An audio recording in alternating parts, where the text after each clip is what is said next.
Please listen carefully.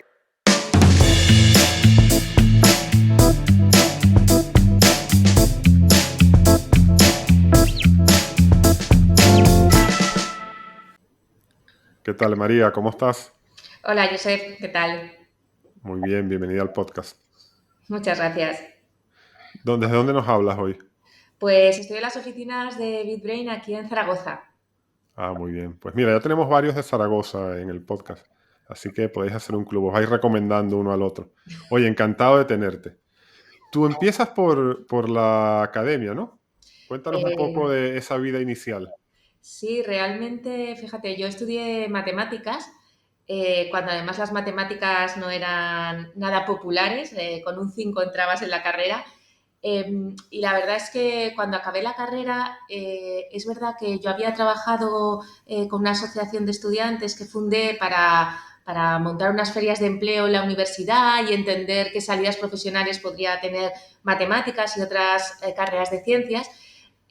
Pero es verdad que seguía teniendo interés por toda la parte académica, por toda la parte investigadora, etcétera. Entonces empecé mi tesis doctoral, la empecé en matemáticas, como en aquel entonces no había dinero para matemáticas, porque era algo que todo el mundo en su mente era solo para dar clases de matemáticas, Mm. ¿no? Pues al final me ficharon del lado oscuro que llamábamos nosotros en aquel entonces, que era de ingeniería. Entonces hice una tesis doctoral en ingeniería informática. Y ahí estuve como investigadora y docente unos cuantos años haciendo mi tesis doctoral, colaborando con gente del Departamento de Ingeniería Informática y la verdad es que haciendo cosas muy chulas, pero yo creo que con ese gusanillo que me dio la feria de empleo, de conocer empresas, de entender la importancia de la transferencia universidad-empresa, de que si saltaba la oportunidad podía ser interesante montar una spin-off universitaria, ¿no? Ok, ¿y dónde viene esa oportunidad? Mira, justo el primer episodio de esta temporada, también era una persona del mundo académico y hablaba de ese concepto de los spin-off. Pero bueno, ¿a ti de dónde te llegó? ¿Qué viste? ¿Qué oportunidad de mercado? O sea, ¿por dónde empezó esta spin-off? Pues la verdad es que realmente yo colaboraba con el equipo de investigación de neurotecnología de la Universidad de Zaragoza, que fue uno de los pioneros en este tipo de cosas, y hicimos unos proyectos muy chulos de control de robots con la mente, que fueron pioneros en el mundo. Y me acuerdo de un montón de periodistas de todo el mundo, porque salió nuestros proyectos de investigación, salieron en New Science, en Nature, en Wired. Y entonces, cuando sales en estas revistas tan importantes, pues al día siguiente tienes periodistas de todo el mundo llamando a la puerta de la Universidad de Zaragoza diciendo, oye, qué interesante este proyecto, cuéntame más, cuéntame más. Entonces les contábamos un poco esos proyectos de control de robots con la mente y era curioso porque todos y cada uno de los periodistas, daba igual de dónde vinieran, te acababan preguntando, oye, esta neurotecnología, ¿cuándo llegará a la sociedad? ¿Cuándo podremos ver realmente que esto no está entre cuatro paredes de la universidad, sino que está en casa de la gente, que realmente la gente se puede aprovechar eso? Y la verdad es que fue como un clic, ¿no? Como yo había estado haciendo las ferias de empleo y había estado hablando con todos estos empresarios y todos estos directivos que decían la universidad se tiene que acercar más a la sociedad. Y cuando los periodistas me preguntan, es que esto es súper interesante que pudiera llegar a la sociedad, fue decir, jo, es que tienen razón, ¿no? O sea, es que la neurotecnología es una tecnología que tiene un potencial brutal, que puede tener un impacto brutal en la sociedad y en las personas y esto se está quedando en los cajones de la universidad, ¿no? Y fue ahí cuando convencí a mi socio, que es un perfil mucho menos emprendedor y es mucho más científico, para liarnos la mata a la cabeza y fundar BitBrain. Pero esto de neurociencia, ¿qué es? ¿Mover cosas con el cerebro? Bueno, O sea, neurociencia, explícanos así brevemente para los que no tenemos ni idea. Yo he visto alguna startup que se pone un casco y tal y hace todo un show. ¿Pero esto realmente qué es? bueno, realmente neurociencia es un poquito más amplio. Neurociencia es el estudio del sistema nervioso, ¿vale? En particular, dentro del sistema nervioso tienes, por supuesto, el cerebro.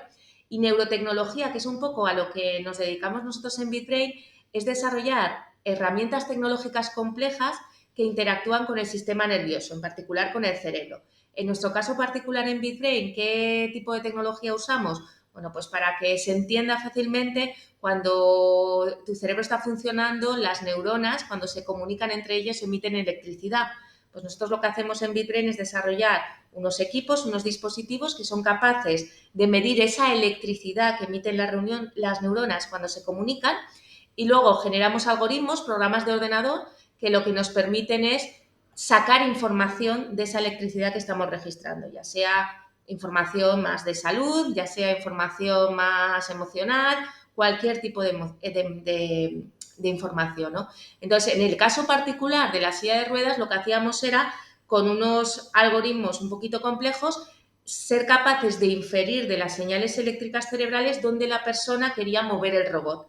Y esa información se la pasábamos al robot y el robot ya iba solito a donde la persona quería, ¿no? Ok, ok, Pero está las claro. aplicaciones son muchas más, es decir, no solamente es el control del robot, sino es ese concepto de dispositivos que miden el cerebro, que son capaces de sacar información y hacer algo útil con esa información. Ok, entonces os vais para allá, los dos académicos, de los cuales tú eras la que tenía como más business sense. Entonces decís, bueno, tenemos esto de la neurotecnología y vamos a hacer una empresa, pero ¿una empresa de qué? O sea, ¿cuál fue el primer objetivo? ¿Cómo arrancó la empresa a hacer producto, servicio, lo que ibais a hacer? Bueno, yo creo que ahí la historia es, visto con perspectiva, pues montamos una empresa como quizás no deberíamos haberla montado, ¿no? Tenemos una tecnología de base y vamos a buscar un problema. Era una tecnología buscando un problema, ¿no?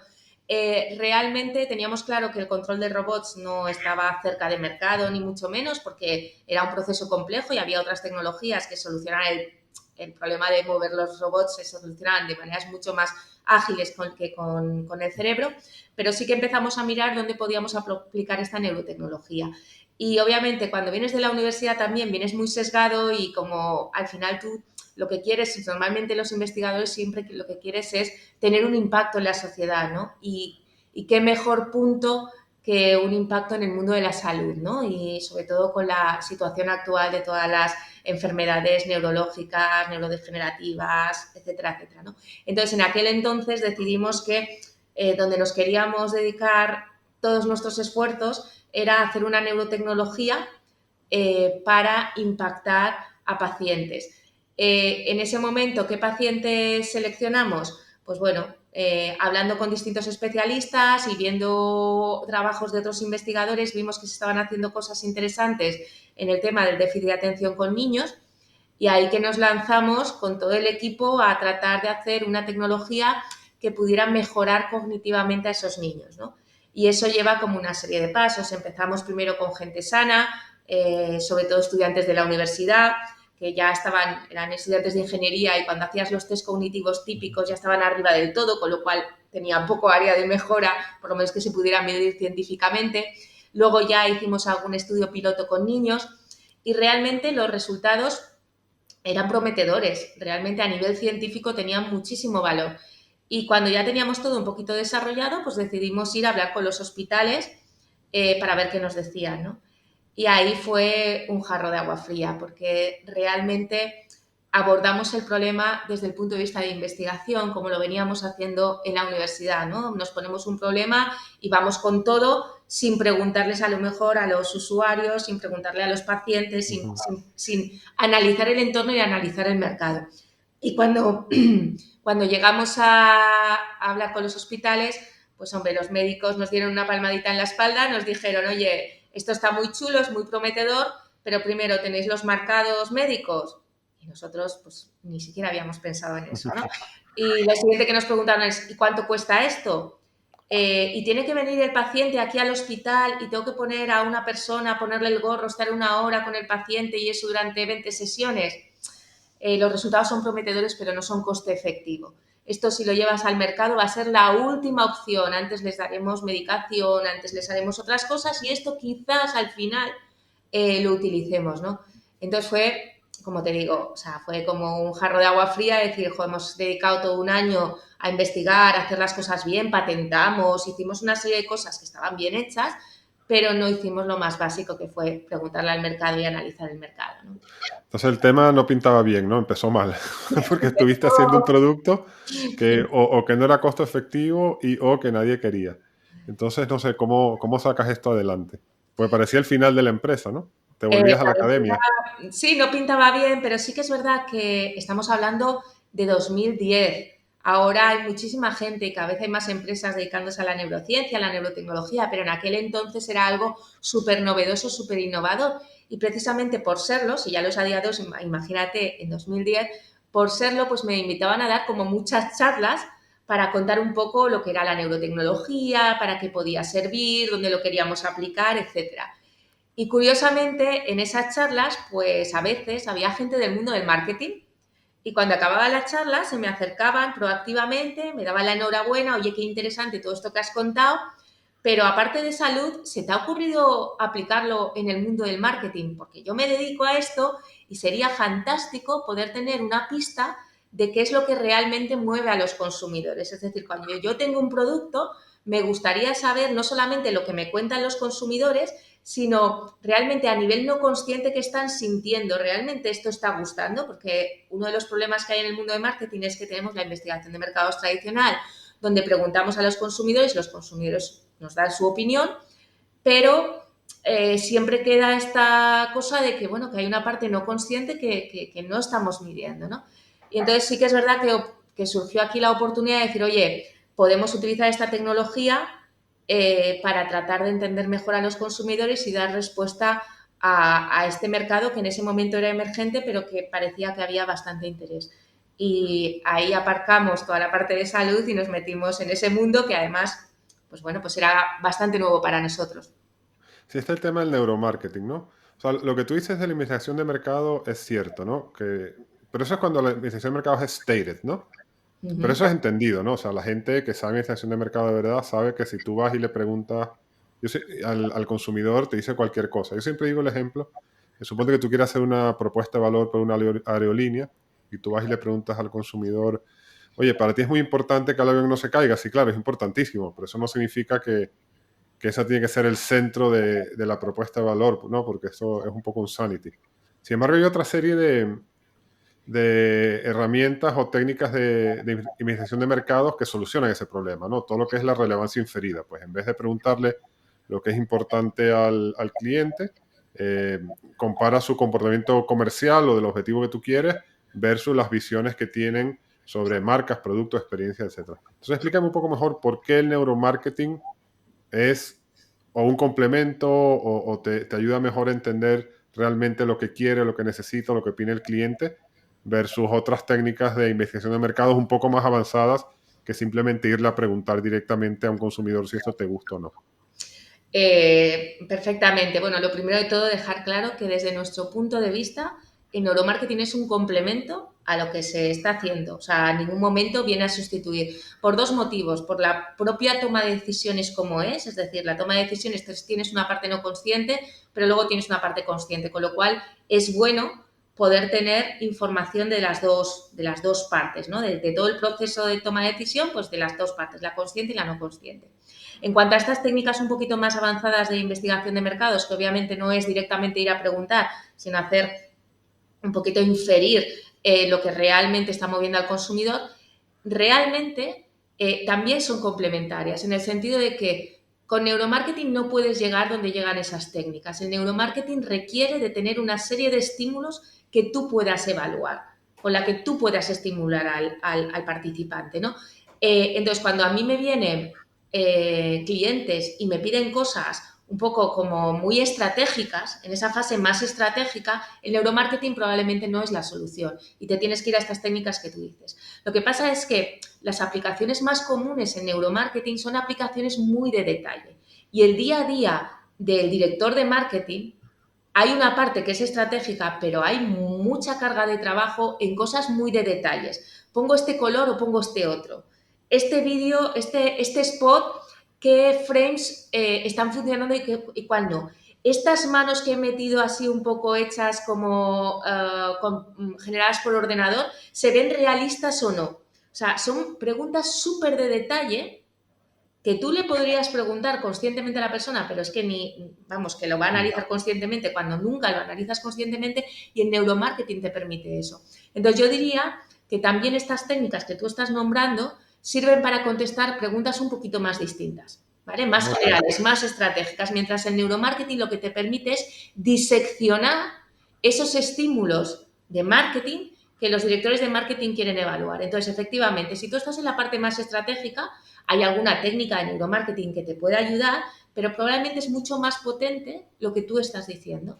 Mientras que cuando tú ya tienes el estímulo y te estás haciendo preguntas que al común de los mortales te parece que es una que no afectan, realmente sí que afectan. Con estas técnicas que tú comentas no se puede inferir, y el neuromarketing sí que te da una información súper objetiva de cómo afecta una música concreta, cómo afecta un color, cómo afecta a este personaje versus este otro, cómo afecta. Entonces, es como mucho más detallista y mucho más matemática, mucho más del dato.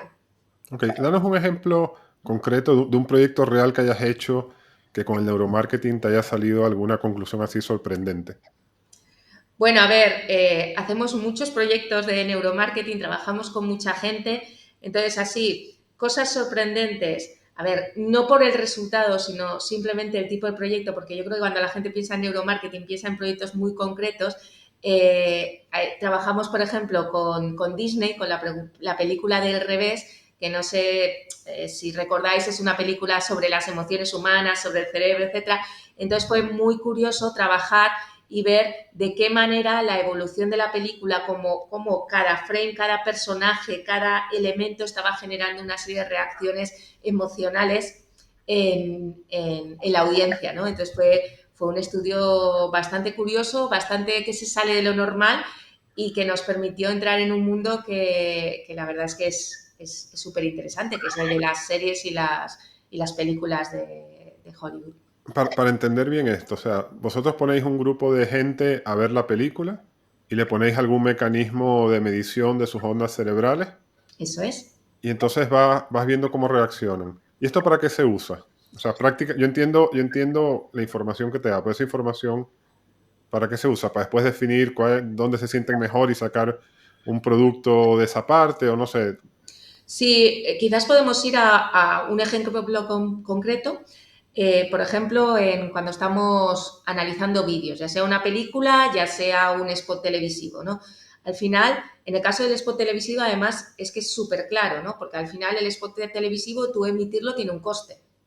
Entonces, tú tienes que optimizar al máximo eso que están viendo los espectadores. Entonces, al final tú lo que haces es un análisis frame a frame, donde tú puedes cargarte escenas, decir, esta escena no es lo suficientemente buena o no está aportando nada a nivel no consciente y me la cargo, y eso reduce los costes del anunciante, ¿no? O esta escena donde aparece el producto no se está mirando o el producto no está impactando lo suficiente, con lo cual ese frame es el más importante y lo tienes que cambiar, ¿no? Entonces tú le estás diseccionando ese spot para que él optimice dos cosas, optimice la eficacia y optimice el presupuesto de emitirlo. Ok, Esto es está solo claro. un ejemplo. ¿Y esto se vende como cada proyecto es un proyecto de consultoría o esto es una tecnología con producto, laboratorio? Bueno, un producto. O sea, ¿esto qué es A ver, comercialmente? lo normal es que sea un servicio, que sea una consultoría. Sin embargo, BitBrain no lo vemos así. Es verdad que a veces colaboramos con consultoras que nos contratan el servicio como back office, pero digamos que nosotros en BitBrain no somos gente de marketing, somos gente de ingeniería, de neurociencias, de neurotecnología. Somos muy buenos en lo nuestro, pero la parte del marketing y hablar con gente de marketing nos queda un poco lejos. Y además no es el espíritu de nuestra compañía. Nuestra compañía buscamos tener una compañía altamente escalable y la venta de servicios pues puede ser muy lucrativa, pero es verdad que si haces servicios necesitas más gente haciendo servicios, ¿no? Entonces, desde un principio nosotros lo que decidimos es, si nosotros se nos va bien la neurociencia y la neurotecnología, hagamos neurociencia y neurotecnología, generemos equipos y aparatos que otros que ofrecen los servicios puedan usar. Entonces, una parte importante de nuestro modelo de negocio es vender laboratorios de neuromarketing a empresas de investigación de mercados tradicional, como puede ser, por ejemplo, un Kantar, que es cliente nuestro, para que, aparte de ofrecer sus servicios tradicionales, pueda ofrecer servicios de neuromarketing. Con una tecnología que tiene fue todo un reto, porque estamos hablando de hace 10 años, donde estábamos cogiendo a gente que no sabe absolutamente nada de neurociencias, que no sabe nada o muy poquito de tecnología y lo estás poniendo a hacer un escáner cerebral con nuestra tecnología.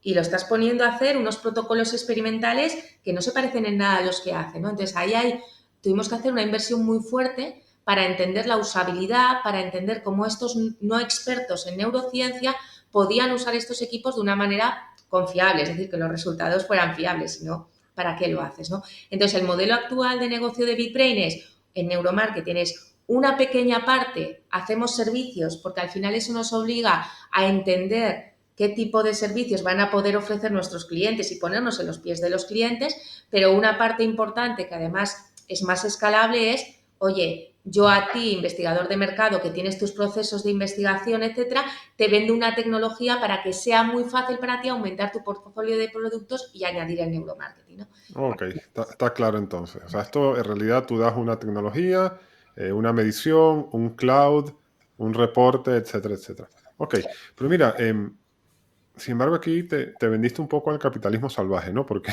cuando empezamos la conversación querías hacer una empresa de impacto por tu background y terminaste aquí en la boca del lobo, ¿no? Trabajando con todas las agencias de publicidad para venderle películas de Disney y muñequitos de McDonald's a los niños de esas películas, ¿no? Entonces, no sé, ¿no habéis perdido un poco el propósito en la empresa?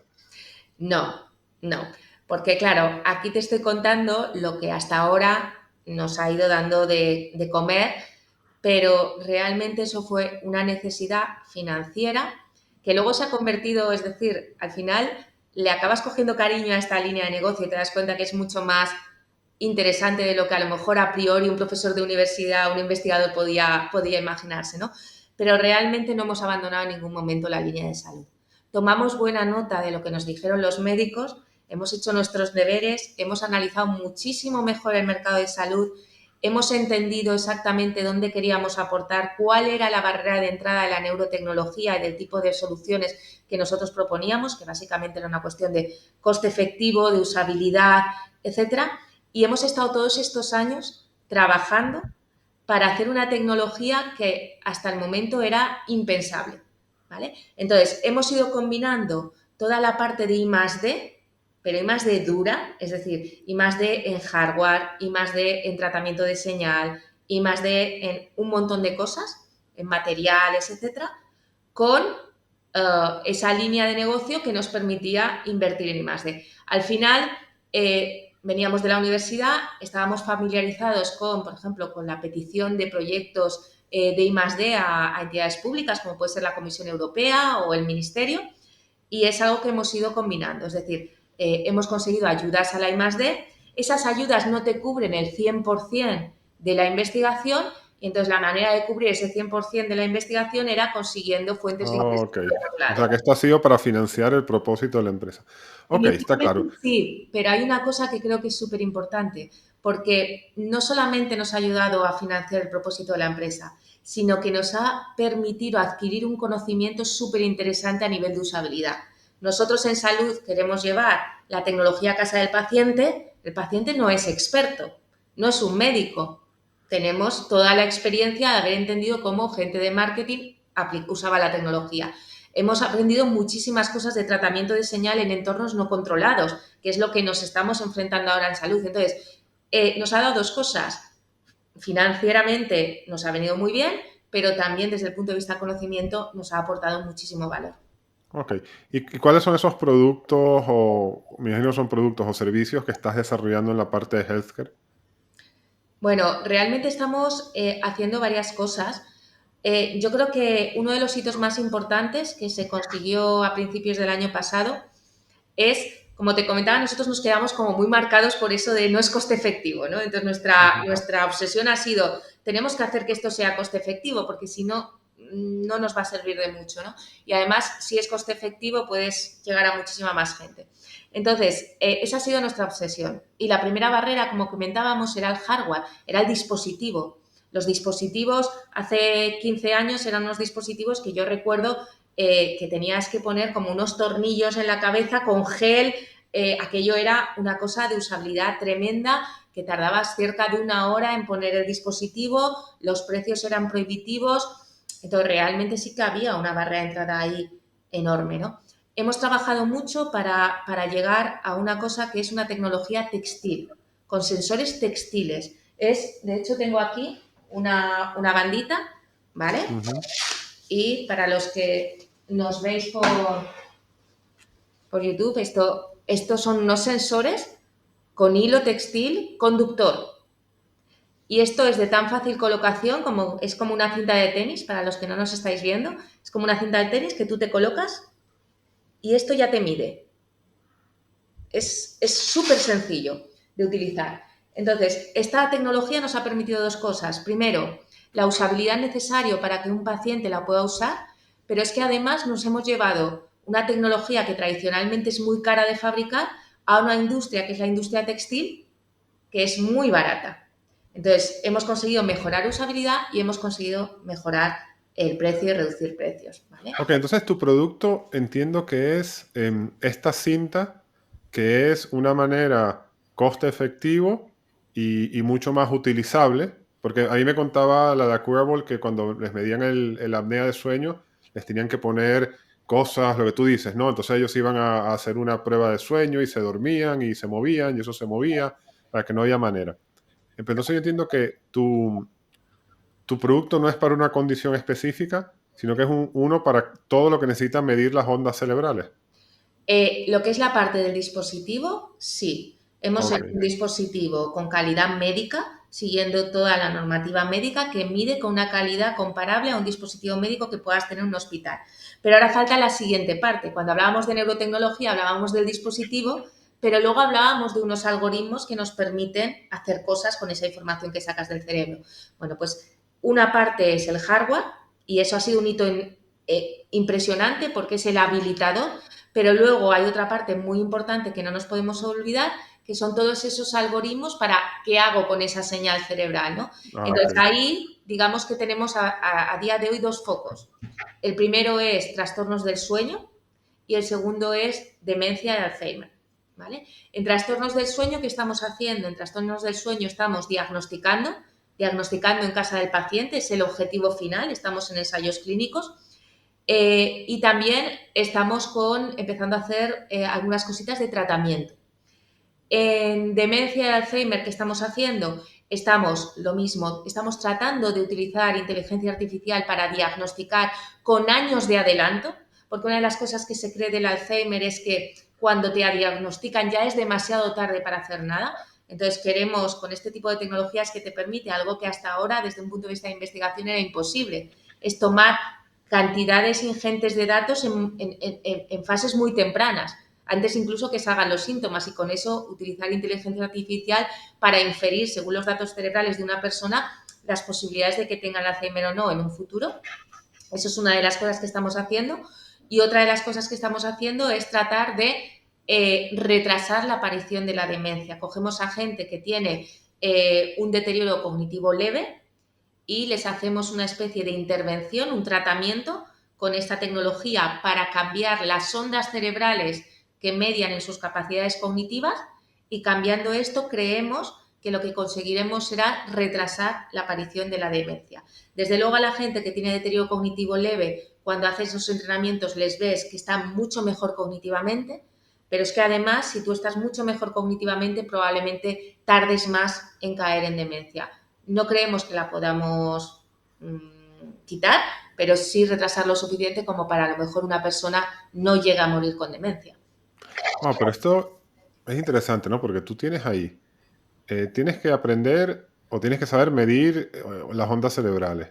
Tienes que poder diseñar bueno, no fabricar, pero hacer que te fabrique un dispositivo, que en tu caso es una tecnología textil, que no es la tradicional utilizada en este tipo de cosas, ¿no? Después tienes toda una parte muy técnica de hardware, bueno, inclusive, sí, de hardware, de alojar todo esto. Y después tienes toda una parte de analytics, ¿no? Que encima algo tendrás que entender de medicina, ¿no? Para poder interpretar todos esos datos, ¿no? Tiene una parte de data science. O sea, aquí tienes muchísimas capacidades. Tú todas estas capacidades las tienes in-house y es lo que has ido desarrollando durante todos estos años. O sea, tú has ido a este ritmo porque todo esto lo has hecho tú contratando gente. Exacto. O sea, nosotros ahora en BitBrain somos 60 personas, muchas de ellas son doctores, todas tienen una licenciatura, una ingeniería, es gente de muchísima capacidad técnica y efectivamente hacer esto, tener todas esas capacidades in-house lleva mucho tiempo y lleva mucho aprendizaje. Y ese aprendizaje lleva tiempo, ¿sabes? Es que es natural, es que tú tienes que crear el conocimiento y consolidarlo también. Eso pues lleva unos tiempos que desde luego este tipo de dispositivos hace 10, 15 años eran completamente impensables. Era algo que tú podías soñar, pero no sabías ni cuándo ni cómo podían llegar, ¿sabes? Entonces es como, yo quiero llegar ahí, pero no sé cuándo va a llegar ni cómo podemos llegar. Claro, yo entiendo lo que dices, ¿no? Pero yo, escuchando tu historia, porque a mí esto, de nuevo, sin desmerecer lo del neuromarketing, que bueno, yo toda la vida he trabajado en marketing, pues esto parece mucho más interesante, mucho más impacto y con mucho más potencial, ¿no? Entonces, mi reflexión es que pareciese que todo lo anterior que me contactes, desde mi punto de vista, era una distracción. Entonces, ¿por qué tú no, en vez de financiarte con otra línea de negocio que toma tiempo y energía, o con el tema de las ayudas de I+D, que tienes que estar aplicando siempre y son limitados? Y bueno, seguramente tú sabías aplicar muy bien porque la gente que viene del mundo académico esto lo tiene muy... Pero bueno, es como... El otro día escuchaba un podcast que decía uno que iba recolectando de calderilla, ¿no? Esto también es un poco calderilla, o sea, un poquito por acá, un poquito por allá. O sea, ¿por qué no fuiste a capital riesgo a levantar una buena ronda que te permitiese trabajar en el desarrollo de este producto que nos enseñaste desde el principio? O a la mitad, ¿no? Pero que son 12 años. Por dos motivos. El primero es una cuestión de momentum. Cuando tú estás hablando con capital riesgo y cuando piensas en capital riesgo, hay momentos donde hay tecnologías que se ponen de moda y tienen su momento, etcétera. Cuando hace 15 años tú hablabas de neurotecnología y los venture capital te miraban raro. No existía el concepto de deep tech, no existía prácticamente ningún venture en deep tech y sobre todo estaban muy orientados pues, a una serie de tecnologías que estaba a años luz de lo que nosotros estábamos haciendo, ¿no? Este es un motivo, pero no es el verdadero motivo. El verdadero motivo es que realmente ni nosotros mismos sabíamos la velocidad con la que se podía desarrollar este tipo de tecnologías.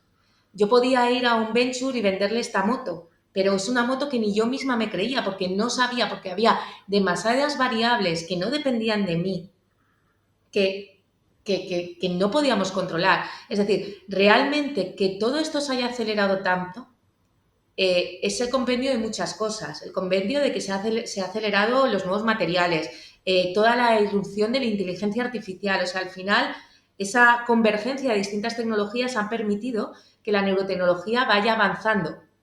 Pero ha sido recientemente. O sea, realmente tú miras las inversiones de Venture Capital en neurotecnología y se han disparado en los últimos años, en los últimos 2, 3 años. Antes era algo muy reducido. ¿Por qué? Porque es que no estaban las condiciones de contexto lo suficientemente avanzadas como para que tú pudieras avanzar rápido. Entonces, ¿lo podríamos haber hecho? Sí. ¿Podríamos haber vendido la moto? Sí. Podríamos haber vendido de todo. Pero es que nosotros mismos no creíamos que estuviera la tecnología lo suficientemente madura como para correr tanto.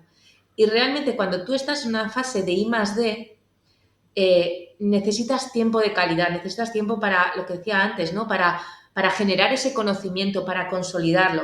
Y al final el negocio del Venture Capital, no nos olvidemos que es un negocio y que ellos tienen que dar una rentabilidad a la gente que ha puesto el dinero en el fondo, o sea, y tienen que hacerlo, es un negocio y hay que entenderlo también.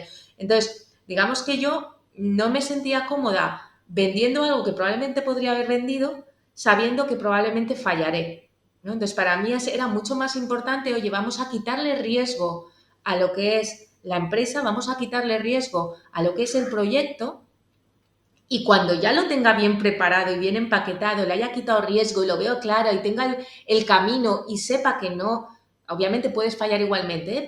pero con muchísima menos incógnita, entonces será el momento de introducir el capital riesgo. Sí, yo creo que eso que dices es interesante, ¿no? Porque por una parte, yo creo que el tema de cómo te sentías tú y tu responsabilidad hacia meter capital riesgo, eso es un tema personal, ¿no? Pero a la mayoría de los emprendedores, de hecho, alguno bastante season que ha pasado por aquí me ha dicho, mira, capital es capital riesgo. Entonces yo no me siento mal eh, por la agenda del VC, ¿no? La agenda del VC, ese es su problema. Mi agenda es hacer que el negocio funcione. Bueno, y si va mal, pues yo me voy a emplear y él perderá su dinero. Pero aparte de eso, sí yo creo que es muy interesante eh, el tema de que esto ahora parece estar muy en el centro de las inversiones de Venture Capital. Entonces, ¿a ti no te da miedo que ahora mismo tus competidores te pasen por los lados? No sé, por lo menos Neuroelectrics, que no sé si compite contigo, pero me suena que sí. ¿Sabes? No sé, ha levantado un montón de dinero y está totalmente montado en el Kool-Aid, se ha tomado todo el Kool-Aid del mundo VC, ¿no? Está todo el día dando charlas, conferencias, va para acá, todas sus fotos son con el casquito, levantó inversión de Kibo Ventures y de muchos más, solo hablan en inglés. Vamos, totalmente. No sé, Ackerball, que estuvo en el podcast que te he comentado de ella, que hace un dispositivo para medir la apnea de sueño, un poco parecido, o sea, la idea un poco parecida a la tuya, que es fácil de usar, es poco intrusivo, no hay que poner los cables, va a una nube, se analizan los datos, etcétera, etcétera, ¿no? O sea, ¿no te da miedo que te van a pasar por izquierda y derecha todos estos competidores? No necesariamente, por dos motivos. O sea, al final yo creo que la decisión de meter o no Venture Capital es una decisión estratégica de la empresa y que tienes que tomártela en serio. O sea, yo no entiendo a estos emprendedores que su objetivo en la empresa es levantar capital y luego ya veremos qué pasa. Yo, si levanto capital, es para hacer algo muy concreto y para mí lo más importante es la sostenibilidad de la empresa y que realmente podamos crecer y tener ese impacto. Entonces, yo tengo mi camino. Entonces, en este momento actual, viendo cómo está la industria, no hay ningún competidor que consideremos que sea amenazante ni que sea una competencia directa y que se estén focalizando en el mismo tipo de problema. Es decir, Ana con Neuroelectrics tiene una tecnología que es un poquito distinta, está haciendo otras cosas y está en fase de ensayos clínicos. En la misma fase que estamos nosotros. Ensayos clínicos para unas intervenciones distintas en un segmento de pacientes distintos. Entonces, en principio, ahora mismo no hay ningún problema. La emprendedora que también ha estado, no recuerdo ahora su nombre, que ha estado también en el podcast, el otro día estuve escuchando, bueno, pues ella levantó 2,7 millones para llegar a la FDA y al CEMAR y ahora ha levantado otra ronda para llevarlo hasta allí. BitBrain ha conseguido una financiación muy superior a esos 2,7 millones para llegar al CE y el FDA. Estamos hablando de muy superior. Entonces, ¿necesito ese dinero para llegar al CE y el FDA? No, porque ya lo tengo. O sea, con esta estrategia la tengo. Entonces, ¿para qué voy a meter un inversor en esta fase cuando no lo necesito? No me va a acelerar más porque ya he conseguido esa financiación por otros lados. Ahora, cuando tenga el CE y el FDA, por supuesto que vamos a meter una inyección de capital importante. Entonces yo creo que tenemos que cambiar un poco el chip como emprendedores, es decir, venture capital, sí, ¿por qué no? Pero ¿para qué y cuándo? ¿Vale? Ok, Lo por si alguien no lo necesito. entendió, yo lo que entiendo es que tú, aparte de financiarte con el negocio neuromarketing, te has financiado, y esto yo creo que es bueno explicarlo por si alguien no lo conoce, con fondos, no sé si europeos o de estos Next Generation a la investigación, ¿no? Y Exacto. claro, eso tiene la ventaja que esos son fondos que no te diluyen.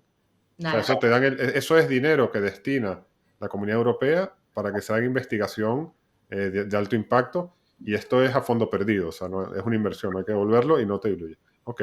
Oye, cuéntanos rápidamente en qué estado están los productos, la compañía, cuándo vas a empezar a comercializar, cuándo vas a tener approval.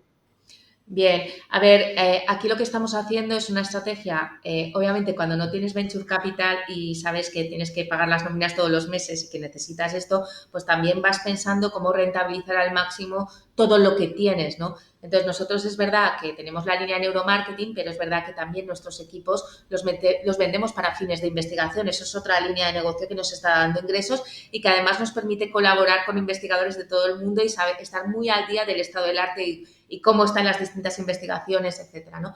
Entonces, ahí, por ejemplo, todo lo que estamos haciendo, aunque todavía estamos en fases de ensayos clínicos y todavía nos costará un poquito pasar por el camino regulatorio, que probablemente algunos productos los tendremos para final de 2025, algunos para 2026, sí que ya este año se van a poner a disposición de los investigadores para que puedan hacer investigación con estos tipos de tecnologías. Entonces, no es o todo o nada, sino que es voy haciendo piezas del producto con el objetivo de llegar aquí, pero por el camino hay piezas que ya puedo estar vendiendo en otros mercados y a gente que además me puede dar un feedback súper valioso para cuando esté aquí, ¿no? Entonces, es como progresivo, pero el producto médico calculamos que en 2026 tendremos ya todas las aprobaciones de los distintos componentes del producto. Oye, para hacernos una idea, bueno, claro, yo te estoy dando un poquito de caña, pero entre la parte de neuromarketing y el negocio de investigación, eh, estamos hablando de un annual revenue de cuánto más o menos. Pues en total en ingresos en BitBrain estamos en torno a los 4 millones de euros, Ok, ¿vale? eso Entonces, ya por sí eso es un negocio. sí, sí, sí. Entonces, la cosa es que inicialmente el peso más grande de los ingresos de BitBrain venía de la parte de neuromarketing y poco a poco se está cambiando la balanza y ahora nos viene mucho más por la parte de research de universidades que compran nuestros equipos para hacer investigación y lo que pasa es que lo que vemos clarísimo es que la parte de salud es la que puede despegar porque es altamente escalable y es un negocio súper interesante. Sí, yo me imagino que eventualmente la parte de marketing la venderás o harás un spin-off o Sí, porque, en principio vamos un poco por ahí. Realmente lo que vemos es que tendremos que dividir la compañía. Ahora mismo está todo bajo el paraguas BitBrain, pero poco a poco ya estamos trabajando para que la parte de neuromarketing tenga su propia marca, su propia compañía y sea completamente independiente. Y luego ya veremos qué pasa con ella.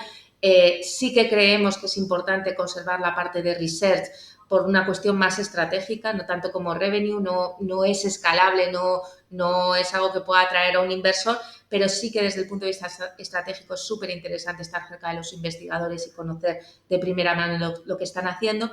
Y luego la que vemos que tiene todo el potencial es la parte de salud, que es donde seguro que metemos capital en cuanto tengamos los primeros resultados de los ensayos o en ok, cuanto lo necesitemos.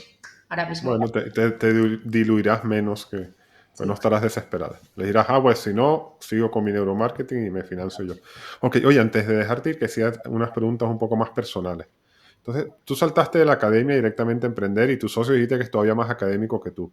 Entonces, en este proceso, ¿qué capacidades te han faltado? ¿Qué crees lo que más te ha costado para poder llevar una empresa que, bueno, que hoy en día es una empresa de 4 millones y con miras a ser una empresa grandísima cuando el tema de salud se convierte en el centro?